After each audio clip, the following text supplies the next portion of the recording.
ಗ್ರಾಮಸ್ಥರೆಲ್ಲರೂ ಒಟ್ಟಾಗಿ ಸೇರಿ ಆಚರಿಸುವಂಥ ಹಬ್ಬವೇ ಈ ಆಷಾಢ ಅಮ್ಮ ಅಥವಾ ಹೋಳಿಗೆ ಅಮ್ಮ ಅಂತಲೂ ಕರೀತಾರೆ. ಈ ಹಬ್ಬವು ಮಧ್ಯ ಕರ್ನಾಟಕದಲ್ಲಿ ಆಚರಿಸುವಂಥ ಒಂದು ಹಬ್ಬವಾಗಿದೆ. ಮೊದಲು ಈ ಪೂಜೆನ ಸ್ಟಾರ್ಟ್ ಮಾಡಿದ್ದೀನಿ, ನಂತರ ಈ ಹಬ್ಬದ ಆಚರಣೆಗಳ ಒಂದು ಕಾರಣವನ್ನು ಕೂಡ ವಿವರಿಸ್ತಾ ಇದ್ದೀನಿ.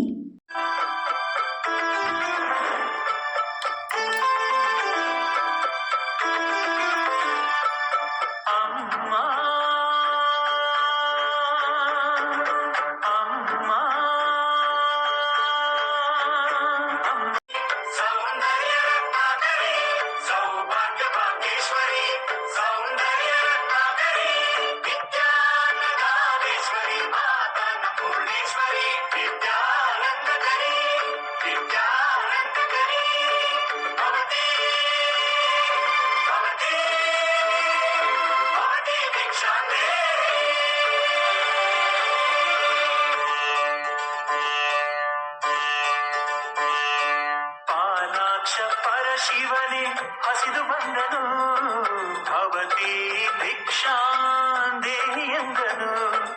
ಈ ಅನ್ನ ಪೂರ್ಣೆ ಕೈ ತುತ್ತು ತಿನ್ನುತ್ತ ಪ್ರಳಯ ವಿಲಯ ವಿಷಯ ಹಸಿವ ಮರೆತನು.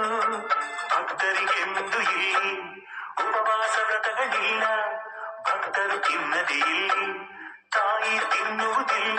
ಅಮ್ಮ ಅಮ್ಮ ಎಂದರೆ ಅನ್ನ ನೀಡುತ್ತಾಳೆ, ಹಸಿವು ಎಂದೋರ ಹೊಟ್ಟೆ ತುಂಬಿ ಹರಿಸುತ್ತಾಳೆ. ಅಮ್ಮ ಅಮ್ಮ ಎಂದರೆ ಅನ್ನ ನೀಡುತ್ತಾಳೆ.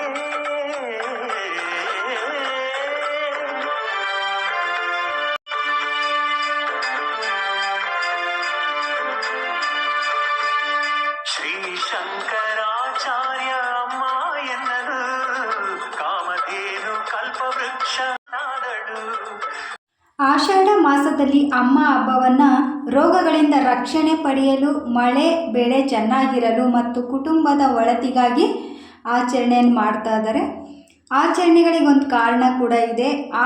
ಆರೋಗ್ಯದ ರಕ್ಷಣೆ ಮೊದಲನೇದಾದರೆ, ಮಳೆಗಾಲದಲ್ಲಿ ಬರುವ ಸೋಂಕು ರೋಗಗಳಿಂದ ಕಾಪಾಡಲು ಇದೊಂದು ಬೇಡಿಕೊಳ್ಳಲಾದ ಒಂಥರ ಹಬ್ಬ ಅಂತಲೇ ಹೇಳ್ಬೋದು. ನಂತರ ಕೃಷಿಯ ಒಂದು ಸಮೃದ್ಧಿಗೋಸ್ಕರ, ಮಳೆ ಮತ್ತು ಬೆಳೆ ಚೆನ್ನಾಗಿ ಬರಲು ಎಂದು ಪ್ರಕೃತಿಯ ಸ್ವರೂಪಿಯಾದ ಅಮ್ಮನನ್ನು ಪೂಜಿಸಲಾಗುತ್ತೆ. ಶಾಂತಿ ಮತ್ತು ರಕ್ಷಣೆಗೆ, ಊರಿಗೆ ಬರುವ ಕೆಡುಕನ್ನು ತಡೆಯಲು ಮತ್ತು ತಾಯಿ ಶಕ್ತಿಯ ಕೃಪೆ ಪಡೆಯಲು ಈ ಪೂಜೆ ಕೂಡ ಮಾಡಲಾಗುತ್ತೆ. ಇದು ಹೋಳಿಗೆಯಮ್ಮ. ಈ ಆಚರಣೆ ಮಧ್ಯ ಕರ್ನಾಟಕ ಗ್ರಾಮ ದೇವತೆಗೆ ಹೋಳಿಗೆ ನೈವೇದ್ಯ ಅರ್ಪಿಸುವ ಒಂದು ವಿಶೇಷ ಆಚರಣೆ ಕೂಡ ಇದಾಗಿದೆ. ಇಲ್ಲಿ ಪೂಜೆ ಮುಗಿಸಿ ಈ ದೇವಿಯನ್ನು ಊರಿನ ಗಡಿ ಭಾಗದಲ್ಲಿ ಇಟ್ಟು ಹಿಂದೆ ತಿರುಗಿ ನೋಡಬಾರದು ಎಂಬ ವಿಶಿಷ್ಟ ಒಂದು ಆಚರಣೆ ಕೂಡ ಇದೆ. ಈ ಹಬ್ಬವು ನಮ್ಮ ಗ್ರಾಮದಲ್ಲಿ ಆಚರಿಸುವ ಒಂದು ಆಷಾಢ ಅಮ್ಮನ ಹಬ್ಬ.